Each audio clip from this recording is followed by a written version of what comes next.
Hello and welcome everybody to Reels in the Round. I'm Ronan and I'm joined here with... I am Kirk. Yeah, I am. Okay. Today and yesterday, maybe tomorrow. Maybe? Maybe. Might change the Frank or... You know, that's a good callback. That's a good callback. And if you don't know what I was talking about, that Watch was last from- week's Yeah, episode. last week's episode. Yeah, Frank Westwood. Yeah. No, so we watched Bullit today, which is cool for a couple of different reasons. One, this movie is a direct result of the Ford versus Ferrari of 3 years earlier. Now, last week you watched Ford versus Ferrari, the biopic of the 65 Le Mans, in which Ford was trying to revitalize their image. This movie was shot 2 years later. It came out in 68. It was made in 67. And it features greatly Steve McQueen driving around in a Mustang, which was very much kind of the next chapter of that same marketing push of getting the Mustang cool again. And I think that it's interesting that in the big car scene, the big famous car scene in this movie, it's a Ford Mustang versus a Dodge Charger.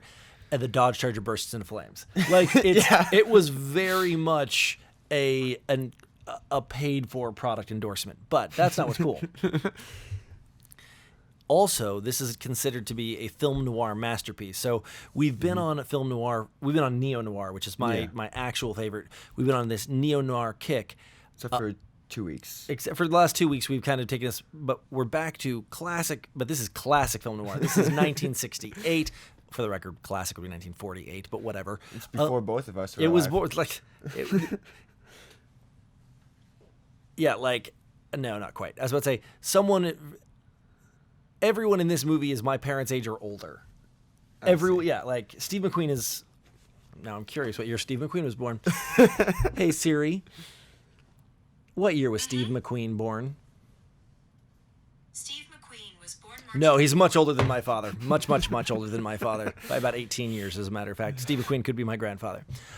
But he was younger than my grandfather. But anyway, we're back on film noir with Bullit.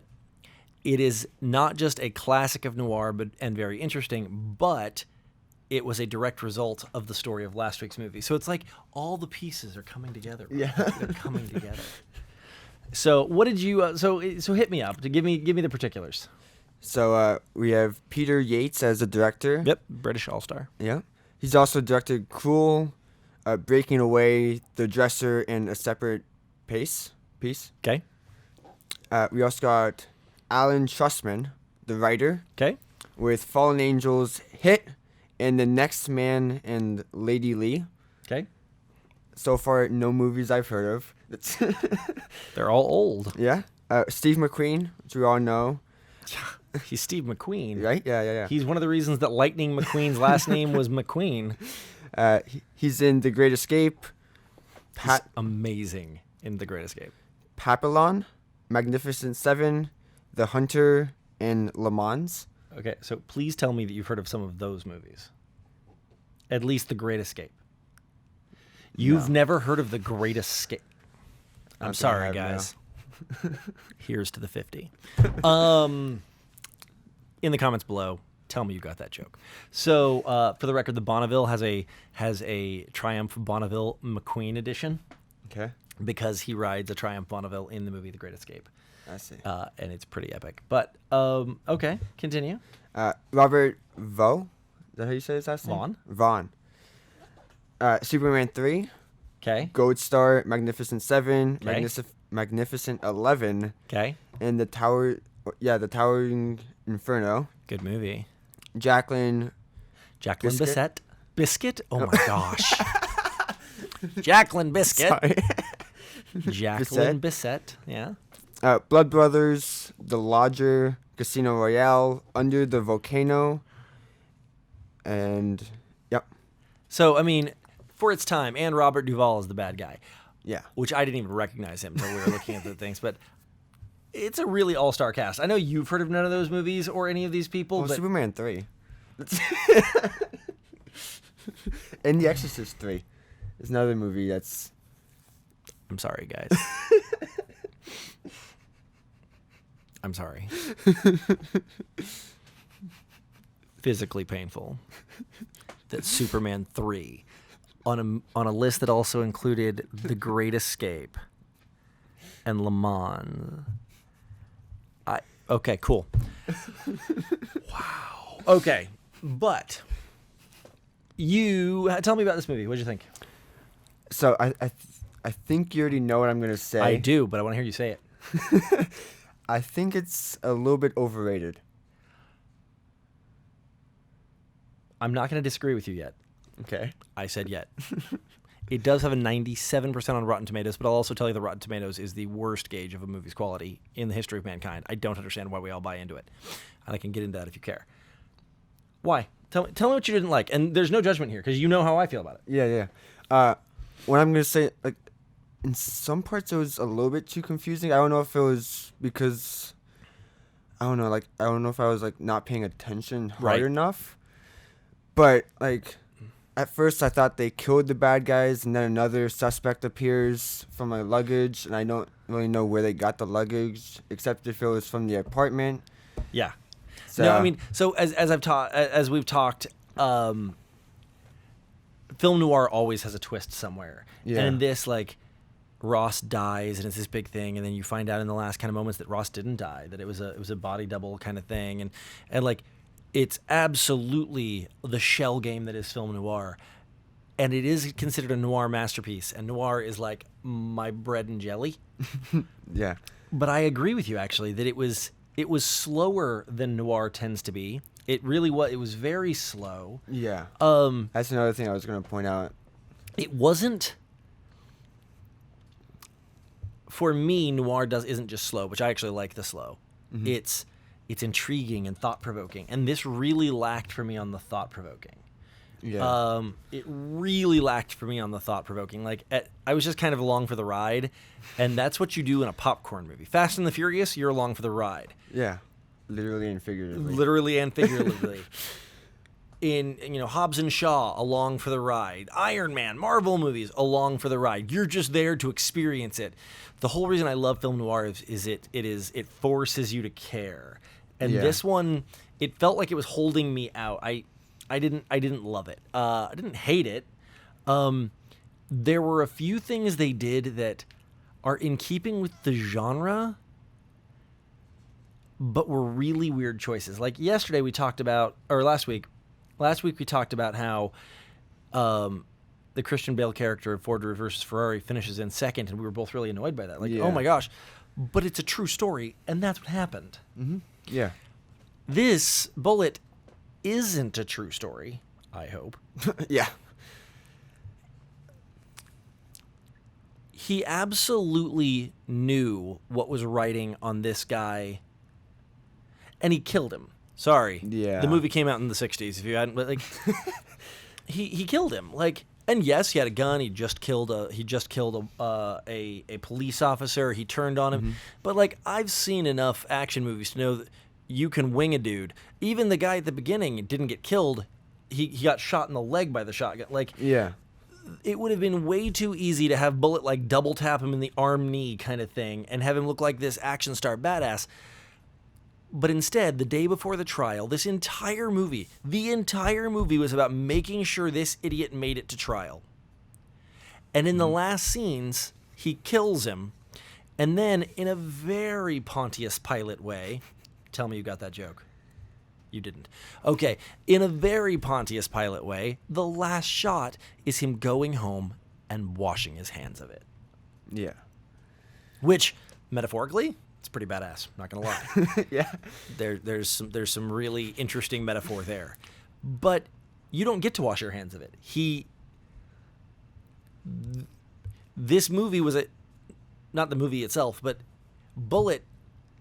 He failed in every possible way. He really did, yeah. He didn't keep the original Ross alive. He did solve the fact that it wasn't the original Ross. Mm-hmm. He then found out where the actual Ross was, and then he killed him. Like, it was like, this movie was how many times can Steve McQueen fail at the same job in 90 minutes? Watch it now. And again, from a filmmaking perspective, it was very, very good for its time. Yeah. But you and I have talked a lot on this format of the show and on the previous format of the show, Terrible Movie Tuesdays. Oh, like the pacing? About the pacing. Yes. So last week we watched Ford versus Ferrari, Correct. set in 1965. Yes. This week we watched Bullit, shot in 1967. Both of them had the same stylings, the same general film styles, the same general everything. They were visually similar. Yeah. Is the editing of 2019 about 1965 the same as the editing in 1968? No. How is it different?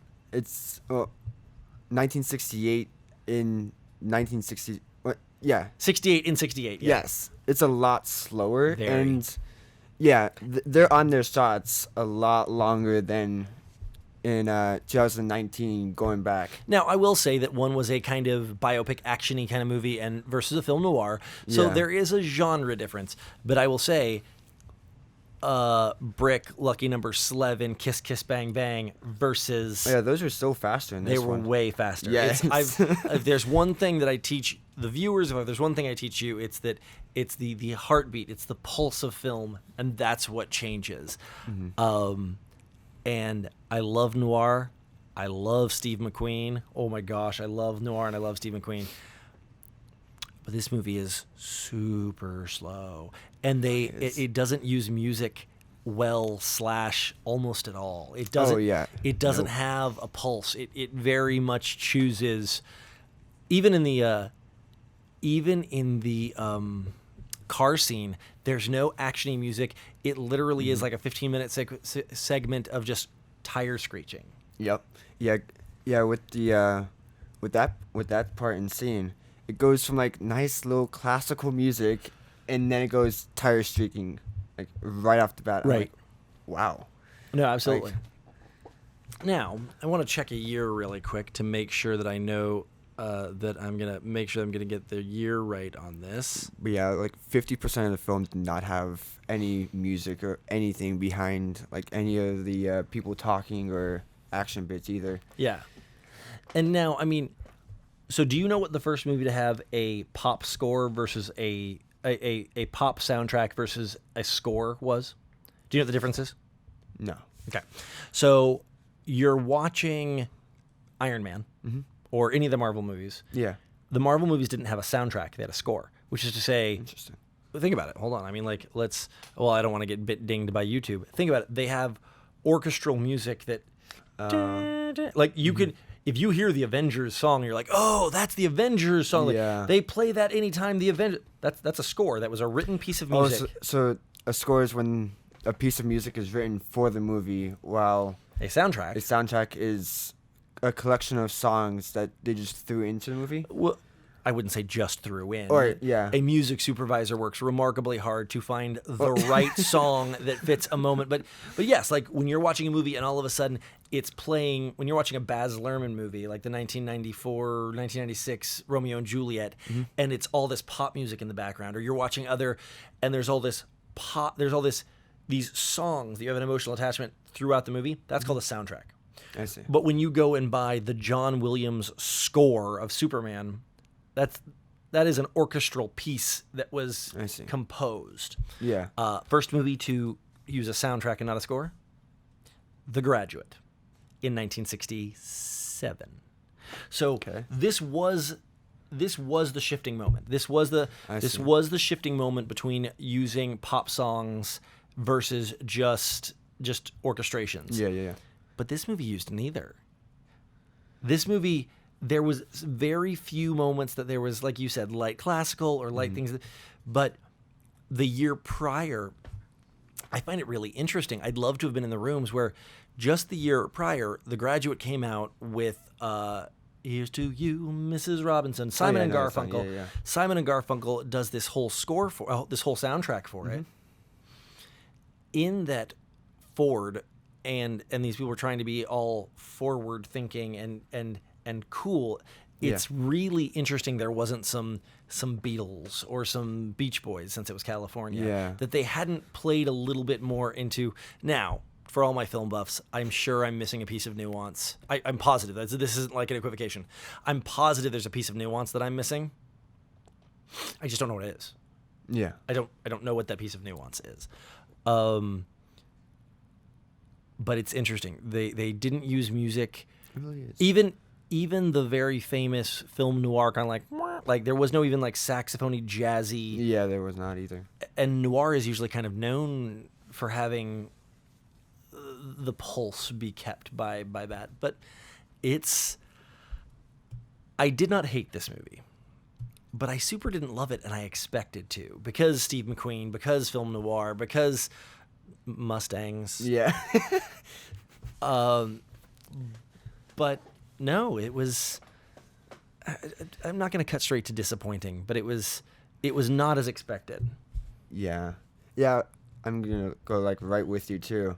Cuz especially when you brought up like the Ford Mustangs and it's like all that. I thought we were going to see a lot more scenes with the Ford Mustang. Yeah.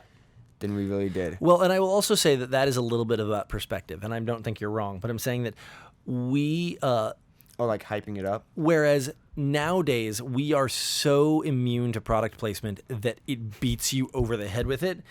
Back then, just having the fact that what type of car he drove was so prominently featured, like, yeah. Like, I mean, no, it wasn't a car commercial, but the fact that he wasn't in a black sedan cop car, he was in a green Mustang fastback. Like, and there were many establishing shots that were, for the time, a little weird, that they were not of him getting in his car and the car driving away. They were from across the street, so you saw the whole car. It's hard for us to notice because we live in an era that, like, it's like literally a car commercial. Yeah. But that was some pretty epic product placement for the time. I see. Yeah, because especially the further down we go, like looking at movies, like I'm just gonna say like Jurassic World for an example. Oh gosh, yes. Sorry, go ahead. I was gonna say the amount of product placement. I remember the first one that broke the fourth wall for me. I was watching Alias. Are you familiar? Alias, I think it was like 2001 to 2005 or 2003 to 2008. Or I've seen that one. It was right when you were born. Yeah. It was called Alias, and it was Jennifer Garner's big first breakthrough into the industry, and she played super secret double agent covert CIA operative. And so every episode had a mission, and every episode had a wig, and every episode had a different disguise, and every episode had something really cool. Yeah. It's a really great show, for the record. Must recommend. Super great. But I remember it was season like 3 or 4. I've never seen season 5 because it got real bad real fast. But season 1, perfection. Season 2, watchable. Season 3, confusing. Season 4, gosh, awful. Never seen season 5 because that's how bad season 4 is. Understandable. There's a scene in either season 3 or 4 where when Sloan, the bad guy, is talking about, he's giving them the mission particulars. Yeah. And he's like, for this mission, we're outfitting you with the Ford F-150. It is the only vehicle on the market with enough torque and small enough frame to be able to accomplish such a daunting task. Without this, we would truly be lost. Or something.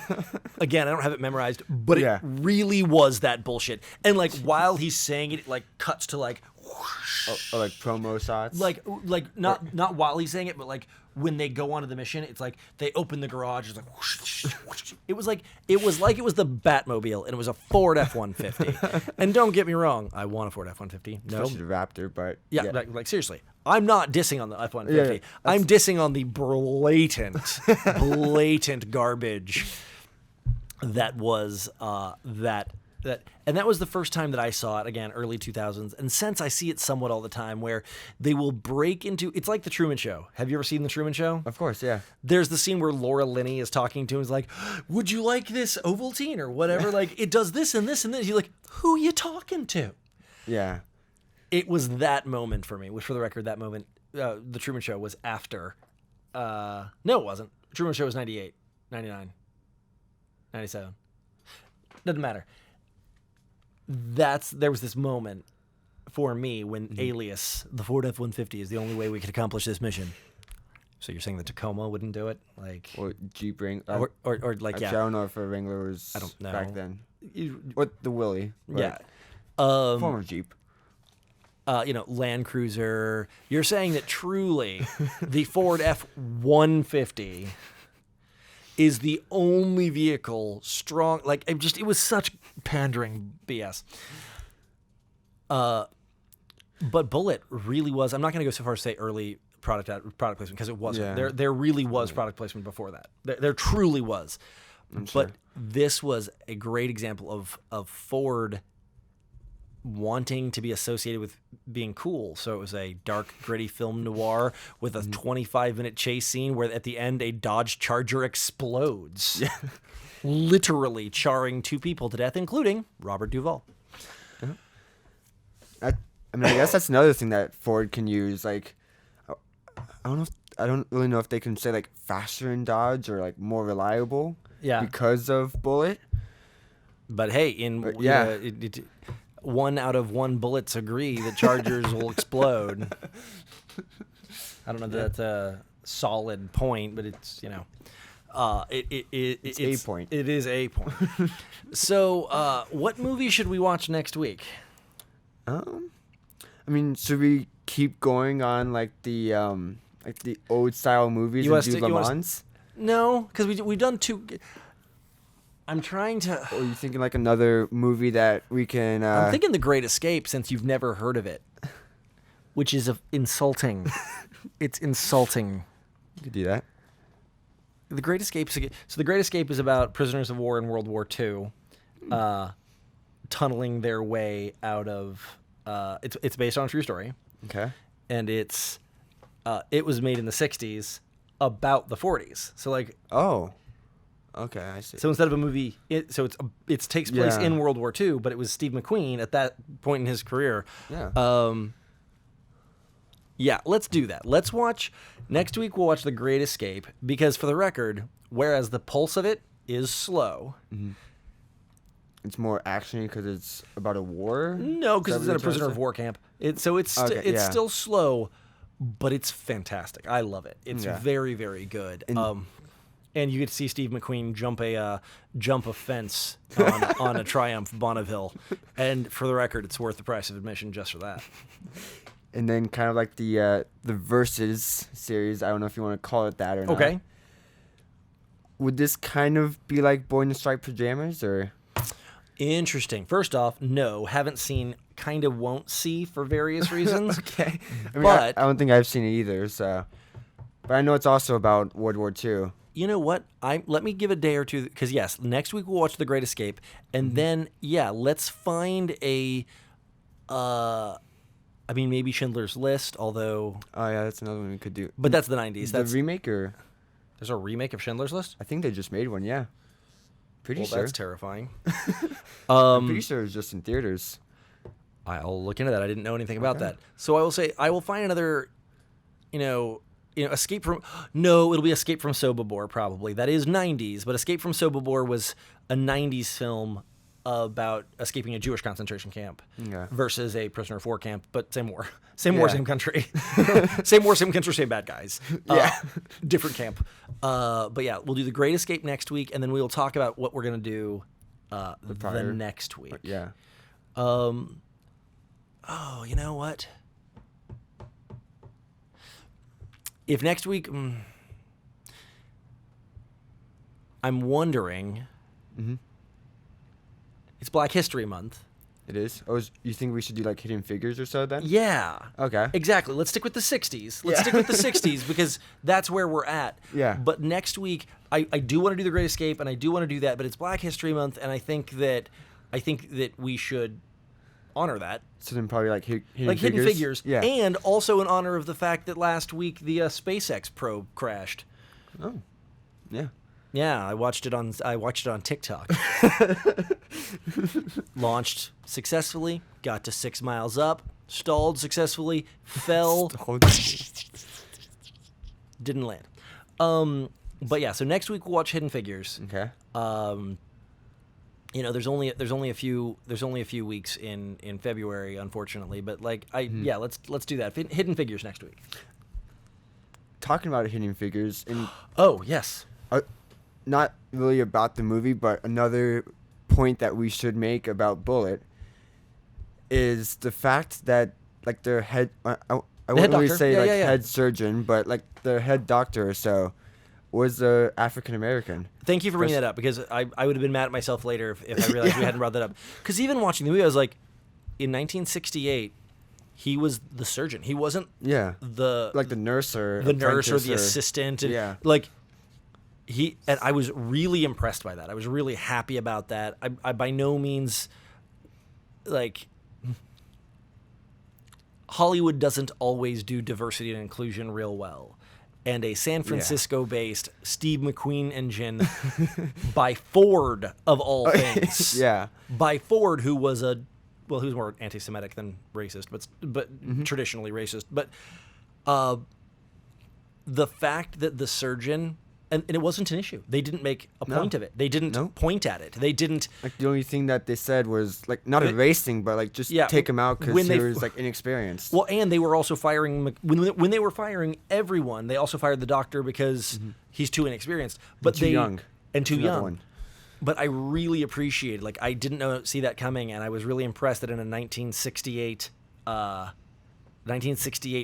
Ford-based Hollywood film, the surgeon was black. I thought was awesome, and I was really happy about that. And another thing that we were both really happy about, on kind of like a moral level, which I don't know if it was just because it was a movie or if they still do it or if they only did it back then, but giving food to the first responders. It was really interesting. I think again, I don't want to, like, come off this really awesome diversity note with this, but it was a really interesting scene that it was so out of place it felt intentional. Yeah, like, it didn't really have to be there, sort of. Right. A nurse walks in and goes, "Hey, are you the doctor? Sorry, are you the police officer who hasn't eaten?" And he goes, "I am." She's like, "Cool," and hands him a peanut butter jelly sandwich and a glass of milk. And I was like, "That's cool." Whether or not it's accurate, it's not the point. It was such an interesting inclusion in that scene. Like, it just stood out. It stood out in a really... This movie really is good. Like, I don't want anyone to go like, "Oh, Kirk, what does he know? He doesn't even like the classic Bullet."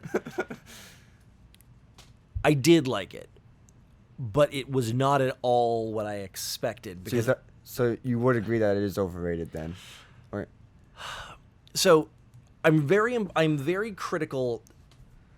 I love terrible movies, and I hate some good movies.